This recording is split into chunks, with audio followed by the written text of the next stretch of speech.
Assalamualaikum warahmatullahi wabarakatuh. Selamat datang di podcast pertama kita dengan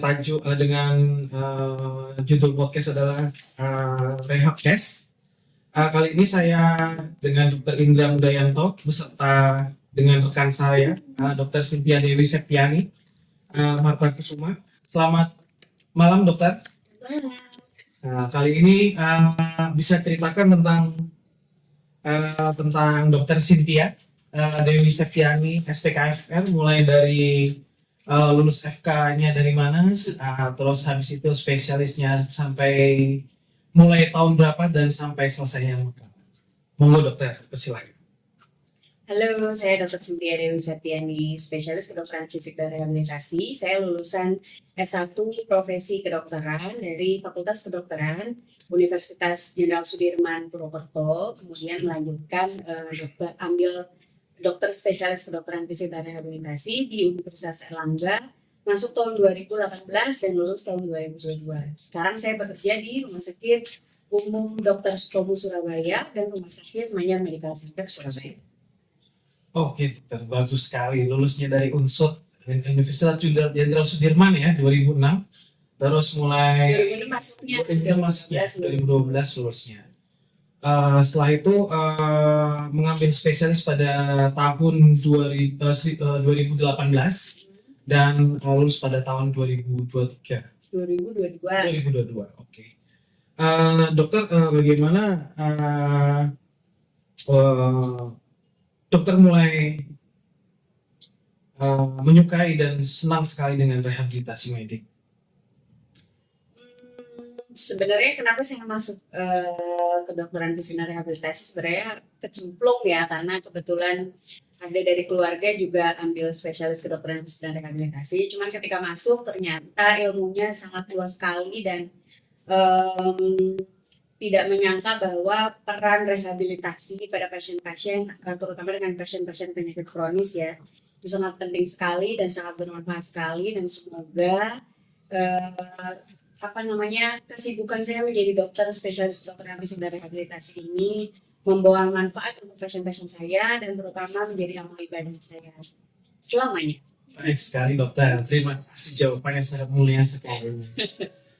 Oke, pada podcast pertama kali ini dokter, saya ingin membawa suatu kasus yang mungkin banyak terjadi pada pasien-pasien dokter di Polri, entah di rumah sakit swasta maupun rumah sakit negeri. Kebanyakan pasien-pasien itu datang dengan keluhan low back pain atau nyeri punggung bawah.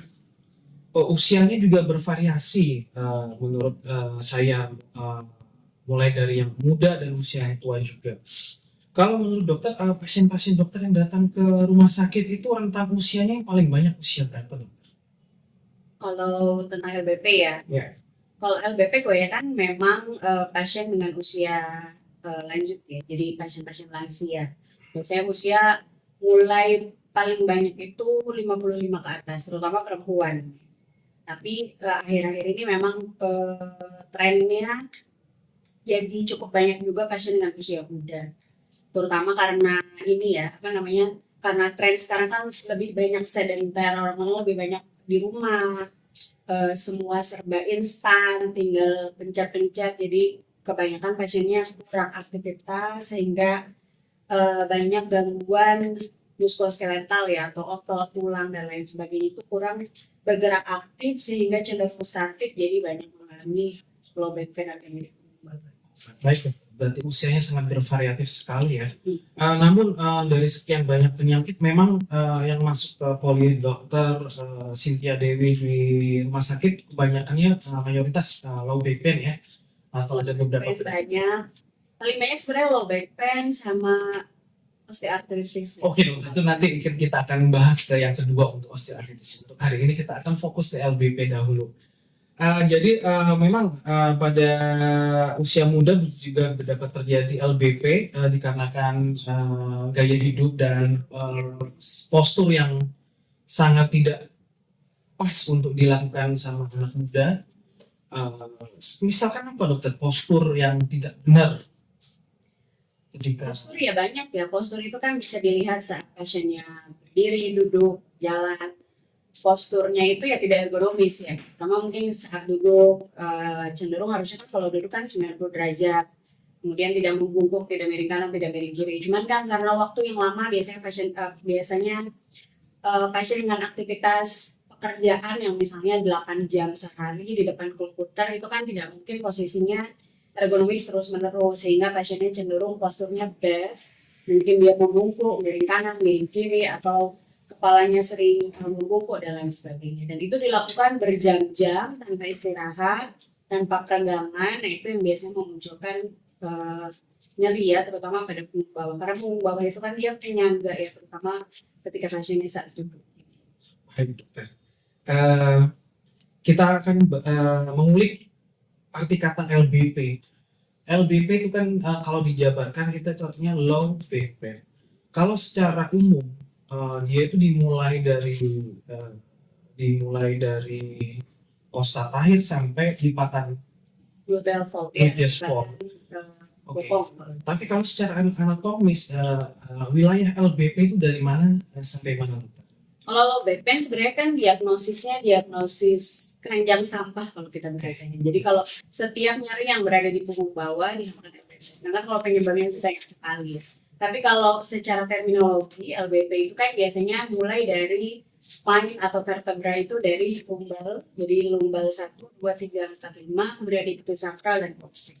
Jadi dari area situ kalau torakal ke atas biasanya kita nggak sebut low back pain, tapi kalau dari lumbal, sakral, coccyx itu kita namakan low back pain. Oke dokter.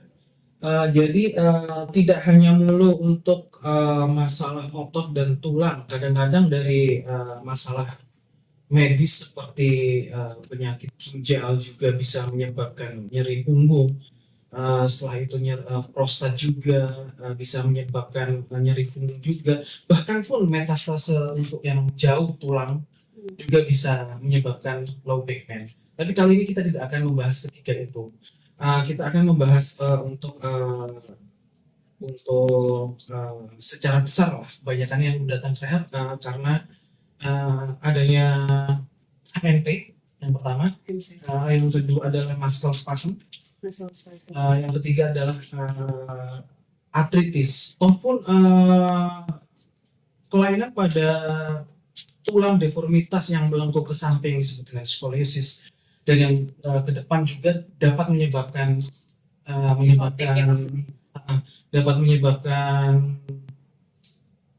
nyeri punggung belakang juga.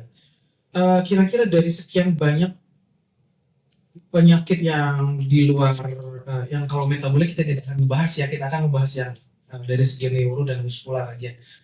Jadi seperti gimana cara mendiagnosanya? Apakah dilihat dari jalannya bisa atau pasiennya ketika pasien datang ada pemeriksaan khusus seperti provokasi tes kan? Terus apakah ada pemeriksaan saraf seperti yang diketuk pada tendon Achilles atau pada patella dan lain-lainnya. Monggo dokter diterangkan untuk mendiagnosanya itu seperti apa? Diagnosanya ya sebenarnya sama seperti kita mendiagnosis penyakit lainnya ya. Jadi mulai dari anamnesis, biasanya kita wawancara pasiennya, nyerinya karakteristiknya seperti apa, kemudian keberatannya sebagaimana, kemudian sudah berapa lama durasi nyerinya, kemudian memberat saat apa, meringan saat apa, ada riwayat jatuh atau tidak, ada riwayat misalnya kalau infeksi itu ada riwayat batuk lama atau tidak misalnya, sehingga kita mengarahkan ke spondylitis TB, atau ada riwayat tumor di area lain. Jadi misalnya ada tumor di area payudara atau tidak dan lain sebagainya ya. Nah itu nanti kita mengarahkannya ke arah tumor pada medulla spinalis atau tumor pada tulang belakang. Nah kemudian yang pemeriksaan fisik jelas ya, pemeriksaan fisik ya kita lihat fase-nya. Jadi fase itu biasanya kita lihat nyerinya kalau misalnya dari 0 sampai 10 itu nyerinya seberapa. Terus ya pemeriksaan neurologis jelas kita untuk membedakan apakah nyerinya itu memang dari sarafnya atau tidak. Ada juga beberapa tes provokasi banyak ya. Nanti mungkin banyak juga di Google ada tes provokasi. Nanti kita akan tampilkan beberapa tes untuk Iya. provokasi di video Ada ini. tes provokasinya untuk melihat apakah memang misalnya ada nyeri yang disebabkan karena penekanan saraf siatikus misalnya seperti itu, atau misalnya nyeri di area AC joint, nyeri di area hipnya, itu ada beberapa tes provokasi untuk melihat. Kemudian sensoris, ya motorik, sensoris, jadi sensoris itu kayak indera rasanya seperti apa, kemudian kekuatan ototnya ada berkurang atau tidak. Kemudian karena nyeri punggung bawah, jelas kan berhubungan dengan anggota gerak bawah. Jadi apakah ada gangguan keseimbangan, ada gangguan pola berjalan, apakah pasiennya bisa berjalan dengan normal atau tidak. Kemudian setelah itu ya kita lihat, biasanya kita kadang-kadang kalau pasien datang ke dokter rehab itu kan sudah datang dulu ke dokter ortopedi atau ke dokter saraf, sehingga X-ray, pemeriksaan foto, MRI dan lain-lain sudah ada. Jadi biasa kita tinggal lihat saja memang keluhannya ini mengarah pada arah. Baik dokter. Jadi seperti itu cara mendiagnosa untuk pasien LBP, untuk lebih mengerucut lagi untuk memastikan apakah diagnosanya jika diagnosanya sudah benar-benar pas dan tepat, maka kan terapinya juga akan tepat nantinya dokter ya. Jadi begitu. Kalau untuk penanganan pada bidang rehabilitasi medik pada LBP itu meliputi apa saja dok? LBP karena judulnya kan low back pain ya, jelas kita pertama intervensi nyeri dulu. Biasanya kita lihat apakah intervensi medikamentosa atau pengobatan yang diberikan oleh teman-teman sejawat dari neuro, dari ortho itu sudah mencukupi atau belum. Kalau misalnya masih dengan pengobatan medikamentosa yang diberikan teman-teman sejawat itu masih belum mencukupi, ya biasanya kadang dokter rehabnya juga menambah ya, tambahan obat tambahan, misalnya obat nyeri sesuai dengan tingkat nyerinya. Kemudian intervensi nyeri kalau dari dokter rehab bisa diberikan modalitas terapi. Modalitas terapi macam-macam ya, ada modalitas terapi termal itu bisa dingin, bisa panas itu ada yang superficial, ada yang deep, kemudian ada terapi listrik juga untuk mengurangi nyerinya. Ada traksi juga, misalnya ada pasien dengan HNP, ada jepitan saraf, kita lihat tidak ada instabilitas dari spine-nya, kita berikan traksi untuk supaya jepitannya itu bisa terlepas seperti itu. Terus kemudian yang paling penting lagi, setelah nyerinya itu mungkin sudah mulai berkurang ya, biasanya kita rate-nya kalau pasien sudah 4 ke bawah baru kita mulai terapi lanjutan. Itu biasanya yang paling penting untuk pasien-pasien dengan low back pain. Karena low back pain itu paling banyak itu tadi yang postural. Jadi karena tidak ada kelainan di sendinya, tidak ada kelainan di tulangnya, tidak ada kelainan di sarafnya, hanya saja posturnya saja tidak bagus atau ototnya spasme, itu yang menyebabkan nyeri punggung bawah. Jadi kalau latihannya dilakukan, misalnya peragangan, penguatan otot ke togok ya, seperti core muscle itu dilakukan dengan baik, ya biasanya nyerinya hilang itu saja. Gitu. Ini jadi terapinya itu ada berbagai macam ya dokter ya, mulai dari infrared, setelah itu laser ya. Terus traksi pada untuk yang HFP atau saraf kejepit itu. Dalam penggunaannya tersebut apakah semua sama digunakan alat-alat tersebut, atau ada beberapa misalkan pada muscle spasm itu apakah bisa di infrared, apakah bisa di korset juga dan macam-macam seperti itu? Ya tergantung dari klinisnya. Jadi kalau medis itu kan ya seperti kita tahu ya, kalau medis itu kan tidak kaku, bukan kotak gitu. Jadi kita lihat misalnya pasien HNP juga tidak semua pasiennya cuma diberi ABC, walaupun memang ada guideline-nya, tetapi kan memang kita biasanya based on art gitu ya. Jadi satu pasien satu keresepan, jadi tidak semuanya disamakan. Jadi misalnya pasien datang dengan nyerinya seberapa, kalau dia berkurang dengan obat-obatan, tinggal ototnya aja yang kaku, biasanya kita berikan terapi hangat atau diatermi. Jadi tujuannya adalah untuk mengurangi spasmenya. Mengurangi spasmenya nanti ditambah dengan peregangan atau stretching. Setelah itu oke, ya baik. Tapi kalau misalnya ada gangguan sensoris, nyerinya masih berat, biasanya kita berikan terapi listrik. Jadi terapi listrik itu tujuannya lebih kepada saraf-sarafnya, baik saraf yang superficial ataupun saraf yang di akarnya atau malah di medula spinalisnya. Jadi kalau terapi listrik biasanya lebih pengaruh untuk pasien-pasien dengan keluhan nyeri neuropathic. Jadi nyeri-nyeri yang memang untuk gangguan di sarafnya gitu. Nah latihannya juga prescriptionnya ya satu orang satu presepan. Jadi tidak ada presepan yang memang satu untuk semua, itu tidak ada. Ini persepan adalah suatu resep yang diberikan oleh dokter KFR kepada fisioterapinya ya dok ya. Fisioterapi ini ya kita bekerja sama, kalau dokter yang itu kan bekerja sama dengan dokter yang lain ya. Kalau dokter yang lainnya mungkin bekerja sama dengan perawat.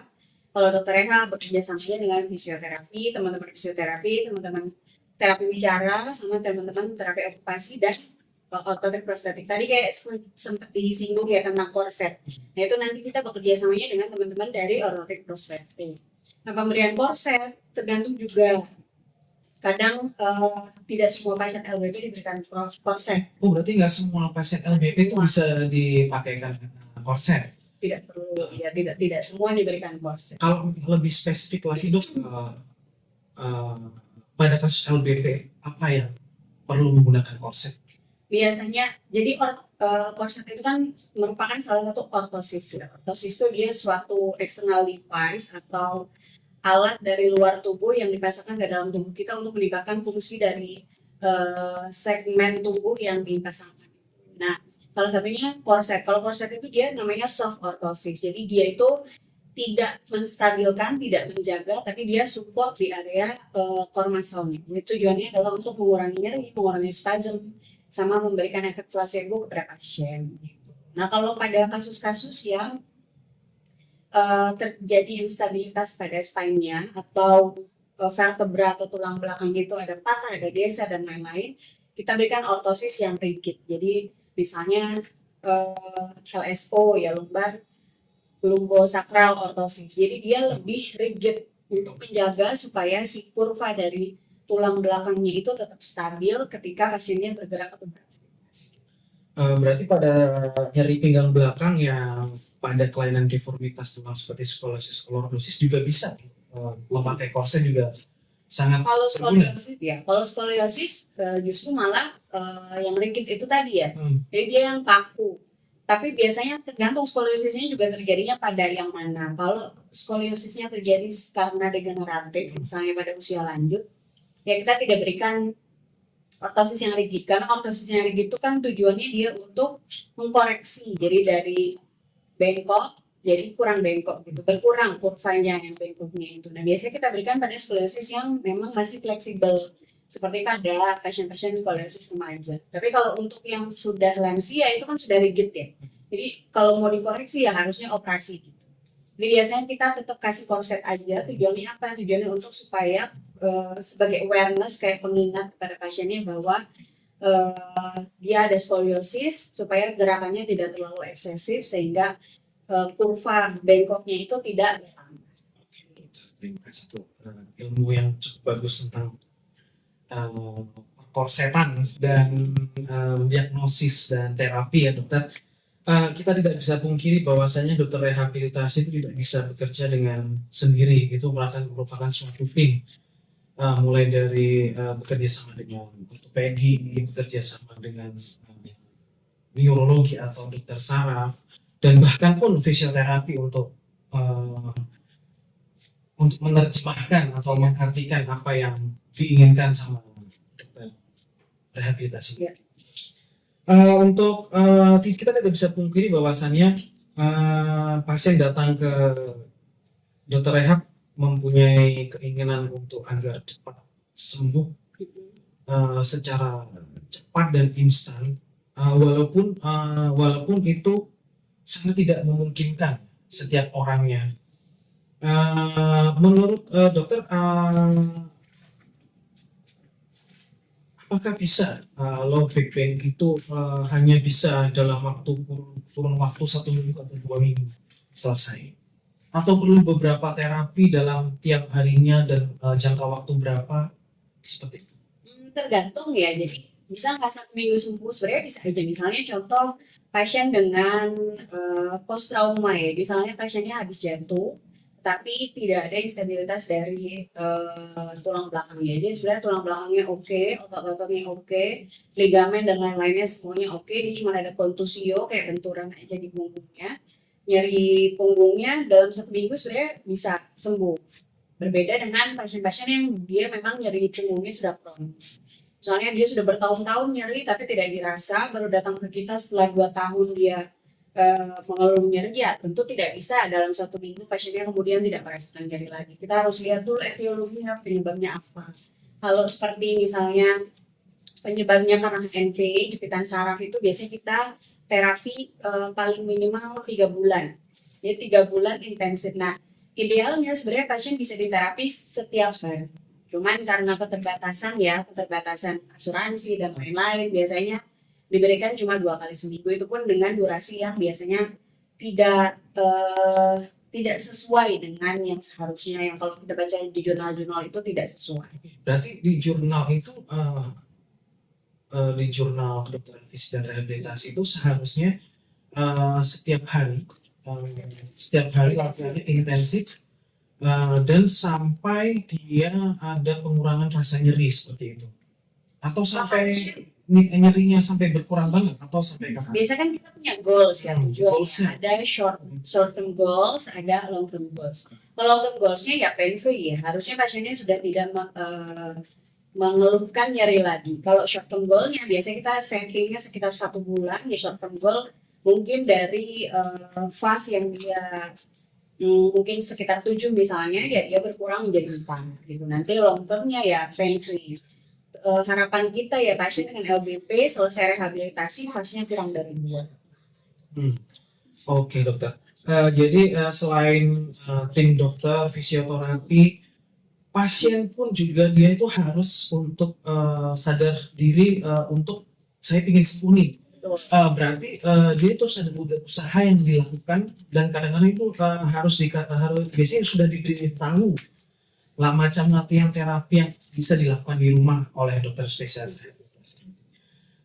Mungkin bisa diterangkan dokter, latihan apa aja untuk mengurangi yang bisa dia lakukan sendiri di rumah untuk membantu percepatan low back pain ini, Percepatan pengurangan gejala. Ya sebenarnya selalu ya, kita pasien apapun pasti kita berikan edukasi, apalagi dengan semua keterbatasan kita kayak tadi ya, harusnya setiap hari pasiennya cuma diterapi 2 kali seminggu ya. Biasanya kita siapkan namanya home exercise program, jadi program latihan yang pasiennya bisa lakukan di rumah sendiri. Biasanya memang gerakannya tidak terlalu banyak, apalagi pada pasien-pasien lansia, jadi kita hanya berikan 1, 2, 3 gerakan saja yang pasiennya ingat dan pasiennya bisa lakukan sendiri tanpa bantuan fisioterapi. Karena kalau gerakan-gerakan yang ideal, gerakan-gerakan yang memang mungkin progresnya lebih cepat, biasanya pasiennya tidak ingat. Kita juga biasanya kasih brosur. Nah terus biasanya kita juga edukasi yang paling gampang itu icing ya. Jadi misalnya pasiennya lagi sakitan sekali atau habis aktivitas, biasanya kan faktor resikonya banyak. Misalnya pasien ya dulu lama itu tadi pulang kerja pasiennya harus kompres gas kurang lebih 10-15 menit dilapisin kain tipis gitu, dia untuk mengurangi inflamasi di area punggungnya sehingga nyerinya bisa lebih jarang. Terus ada namanya proper back mechanic. Jadi proper back mechanic itu suatu modifikasi aktivitas, bagaimana kita memposisikan badan kita atau tubuh kita pada posisi yang paling ergonomis sehingga tidak memberatkan punggung belakang, punggung bawah, sehingga nyerinya bisa lebih jarang. Contohnya yaitu tadi tidak banyak membungkuk, kemudian tidak angkat berat, terus penurunan berat badan ya, karena jelas kalau berat badannya semakin tinggi otomatis beban di punggungnya semakin tinggi juga. Jadi kalau bebannya tidak dikurangi ya nyerinya pasti akan lebih lambat untuk berkurang. Gitu. Oke, baik. Saya tertarik sekali dengan penanganan pertama akut pada low back pain tadi seperti icing. Pemberian ice pada area nyeri itu kadang-kadang tidak boleh berlebih waktunya, dan untuk menekannya juga tidak perlu ditekan secara kencang ya. Cuma kira-kira aja biasa. Bukan kira-kira ya, ini pasti. Jadi yang pas itu untuk icing itu berapa menit? 10-15 menit. Jadi memang selalu kita edukasikan tidak boleh lebih dari 15 menit. Karena kenapa? Kalau lebih dari 15 menit kan akan terjadi burn ya. Karena itu kan thermal terapi ya, baik maupun terapi panas, terapi dingin itu kan thermal terapi, sehingga dia tidak boleh berlebihan karena akan menimbulkan burn injury. Jadi dia akan areanya akan terbakar kalau dingin terus-menerus gitu. Dan itu harus dilapisin kain ya, bukan kain anduk seperti yang tebel gitu, enggak, cuman kain tipis supaya dia tidak langsung kotak dengan kulitnya. Sangat menarik sekali tentang icing tadi. Jadi low back pain itu ada kemungkinan lagi untuk berulang untuk seterusnya. Iya, betul. Jadi bagaimana caranya kita biar memainkan ketika sudah sembuh nih, misalkan terapinya sudah pas, terus jadwalnya juga sudah pas, postural diperbaiki, memakai korset juga sudah benar, sudah pain free, itu ada kemungkinan untuk nyeri pinggang berulang. Menurut dokter ada nggak cara-cara atau olahraga latihan di rumah yang menyebabkan kita jauh-jauh dari LBP lagi dan tidak kambuh sebelumnya? Iya. Latihan pertama exercise ya. Ya. Latihan paling gampang itu peregangan. Jadi ada beberapa peregangan yang gampang sekali kita lakukan untuk meregangkan otot-otot punggung bawah. Nanti mungkin gambar-gambarnya atau videonya bisa kita. Oke, nanti kita akan sediakan beberapa gambar atau video mungkin yang bisa kalian tiru jika udah selesai dari low back pain dan berharap tidak kambuh lagi nantinya. Karena biasanya kan itu kan kayak lingkaran setan ya. Misalnya dia pain, terus kemudian ada mekanisme dari tubuh dia untuk melokalisir nyeri sehingga timbul spasme di area nyeri itu. Nah, spasme kalau tidak ditangani dia akan menimbulkan nyeri, menimbulkan spasme. Jadi dia muter terus menerus. Nah, makanya kalau misalnya peregangannya tidak dilakukan, ya otomatis nyerinya akan timbul lagi. Nah, peregangan biasanya tidak hanya di area punggung bawah, tetapi di area kaki. Karena kaki punggung itu kan dia area dekat ya. Jadi kalau misalnya otot-otot contohnya seperti hamstring, dia itu kan nempelnya mulai dari lutut sampai pinggang. Jadi kalau hamstringnya dia memendek, misalnya karena bisa duduk lama, dia memendek, otomatis punggungnya seperti tertarik, dia lama-lama sakit. Jadi ya peregangannya tidak hanya di area punggung, tapi di area-area yang akan mensupport nyeri punggung bawah itu. Terus ada namanya latihan penguatan, core strengthening ya. Core strengthening. Jadi core muscle itu dia ada di abdomen, di perut, di punggung, sama di area pelvic floor. Nah itu seperti tabung. Nah ada beberapa latihannya untuk menguatkan itu. Dan itu harus dikuatkan kenapa? Supaya misalnya dia ada HNP ya. HNP-nya mungkin masih belum berat, dia cuma bulging aja, dia cuma menonjol. Jadi ketika ada gerakan yang tidak proper, dia akan menekan sarafnya. Tapi kalau dia pada posisi yang baik, dia tidak akan menekan. Nah, kalau kita kuatkan core-nya, otomatis kan lebih stabil, sehingga sensitasi ke sarafnya lebih jarang. Jadi kita tujuan penguatan itu adalah untuk membantu stabilitas dari si spine-nya itu. Bisa juga berenang ya. Jadi berenang itu bagus sekali untuk pasien-pasien yang low back pain. Jadi biasanya saya sarankan berenang aja, karena berenang itu sudah ada pertama latihan peregangannya sudah ada. Terus ada latihan penguatannya juga. Terus dibantu kalau misalnya pasien-pasien nyeri itu berkepanjangan kan pasti ada gangguan kardiorespirasinya ya. Karena dia kan kalau semakin nyeri, semakin tidak aktif, semakin fungsi jantung parunya menurun. Jadi gampang ngos-ngosan. Kalau jalan sedikit ngos-ngosan, jalan sedikit ngos-ngosan. Nah dengan berenang itu ya jantung parunya juga dilatih supaya dia lebih kuat gitu. Jadi berenang itu banyak efeknya untuk terutama untuk pasien dengan LBP. Jadi efek peregangan, efek penguatan, dan efek untuk kardiorespirasinya. Berarti jangan lupa renang itu sangat penting untuk LBP. Tapi apakah bisa ketika dia akut nih, dia langsung renang gitu boleh kan? Kalau nyerinya tinggi banget ya tidak disarankan. Jadi biasanya kalau nyerinya misalnya di atas 6 gitu, biasanya kita latihan apapun biasanya tidak diberikan untuk pasien dengan nyeri berat ya. Jadi nyeri berat itu biasanya pasien hanya diberikan obat anti nyeri. Kemudian kita beri modalitas terapi yang tadi dibahas di awal ya. Jadi pemberian TENS dan lain-lain itu. Nanti kalau nyerinya sudah berkurang, empat ke bawah baru kita mulai diperbolehkan berenang. Ya. Salah satunya adalah renang. Bersepeda gimana dokter ketika apa sama fasenya nunggu 6 ke atas, intensitasnya ada 6 ke bawah? 4 ke bawah ya. 4 ke bawah ya. Oke. Kalau bersepeda sebenarnya kalau untuk menurunkan berat badan bagus. Tapi kalau untuk punggungnya sebenarnya tidak terlalu ada korelasinya. Jadi biasanya kalau bersepeda itu lebih ke untuk menurunkan berat badan sehingga bebannya berkurang sehingga jadinya bisa berkurang di area punggung. Tapi yang harus diingat bahwa kalau teman-teman dengan low back pain itu bersepeda, jangan lupa postur.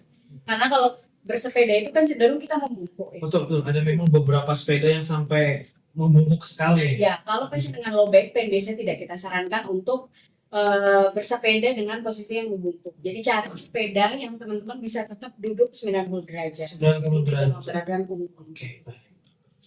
Untuk lari, jalan kecil, Ya. bagaimana tuh diperbolehkan apa tidak?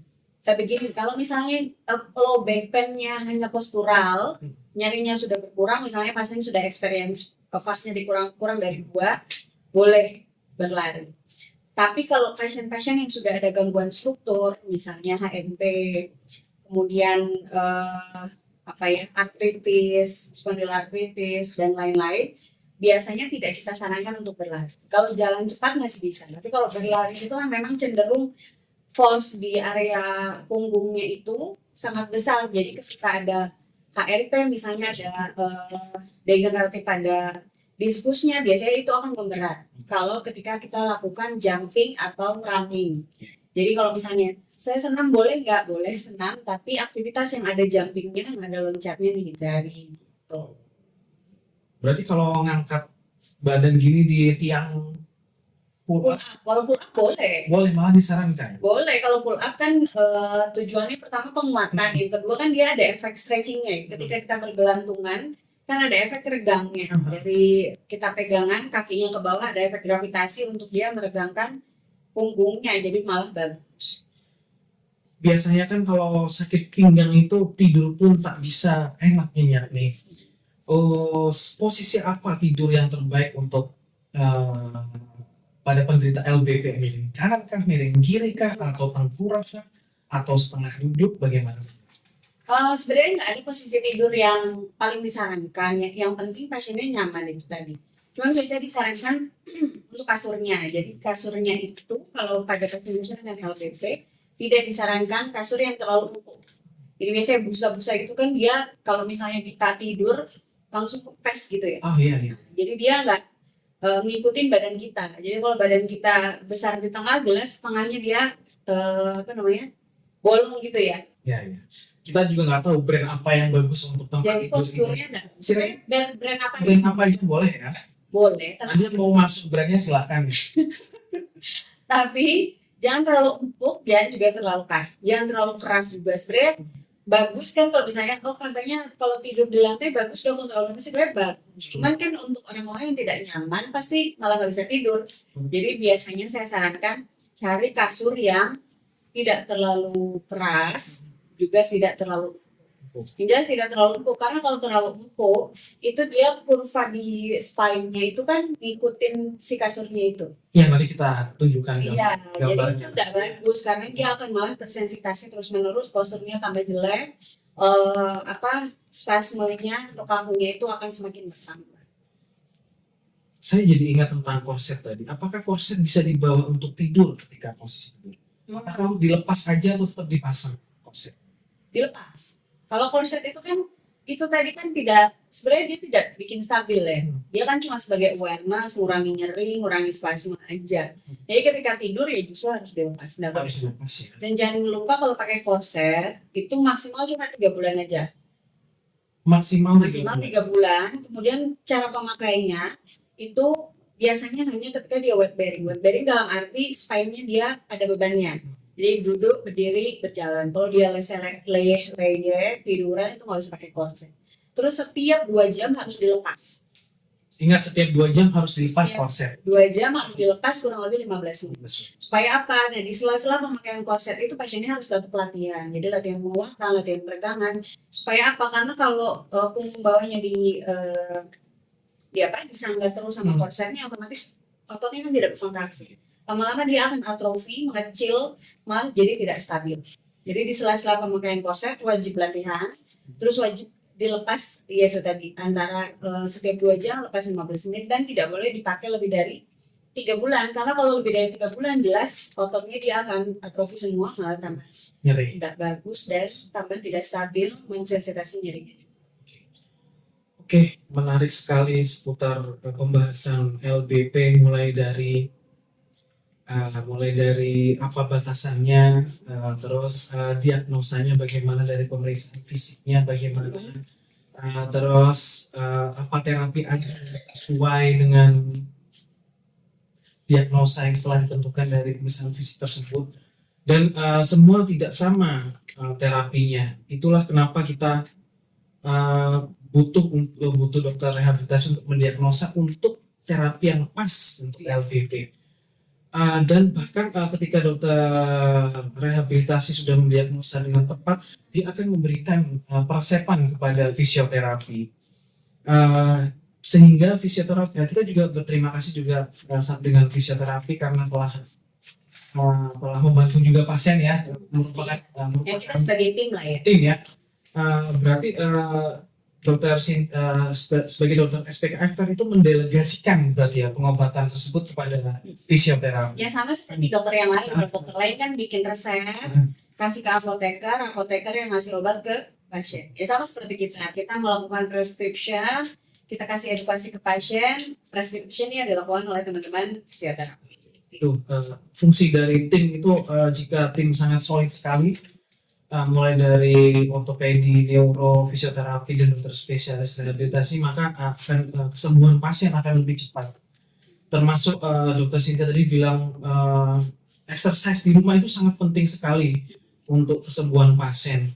Ya. Terus jika pada nyeri-nyeri akut, nyeri pinggang belakang yang akut, bisa diberikan icing dengan durasi 15 menit dan dengan es, dan harus dilapisi dengan kain. Terus olahraga apa saja yang diperbolehkan untuk penderita LBP dengan syarat nyerinya sudah mulai berkurang, ada beberapa, dan beberapa olahraga yang tidak disarankan untuk penderita LBP. Bahkan tempat tidur pun juga berpengaruh pada untuk kesembuhan low back pain. Oke, begitu dokter. Sayang waktunya kita itu hanya sedikit dokter, kita banyak beberapa kali yang harus dibahas itu dokter. Mungkin jika ada pertanyaan-pertanyaan mengenai low back pain, mungkin bisa disampaikan pada kolom komentar dokter.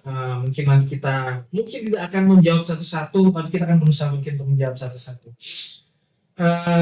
Jadi terima kasih Dokter Cynthia Dewi Septiani atas podcast pertama kalinya ini di acara Rehabcast ya namanya dokter ya. Rehabcast dokter. Kita terus terkenal ini ya, Pothap ya. Mungkin Om Deddy juga bisa manggil lah ya. Dokter Cynthia berada di kota Surabaya, jangan lupa. Oke. Ya guys. Oke. Mungkin next selanjutnya kita akan membahas khusus tentang osteoartritis, kalau nggak HNP. HNP kan sudah barusan. Kita akan lebih dalam lagi tentang HNP, kalau nggak osteoartritis lagi. Boleh. Dikarenakan HNP itu ada hubungannya seperti tim ortopedi yang akan bekerjasama dengan rehabilitasi medik dan fisioterapi juga. Itu sangat penting sekali dokter menurut saya. Terus yang OA nanti yang ketiga bisa kita pilih nanti tergantung dari kolom komentar mana dulu yang mau ditayangkan dahulu. Oke, terima kasih dokter, selamat malam. Terima kasih atas kedatangannya di Rehabcast. Assalamualaikum warahmatullahi wabarakatuh. Waalaikumsalam warahmatullahi wabarakatuh. Terima kasih.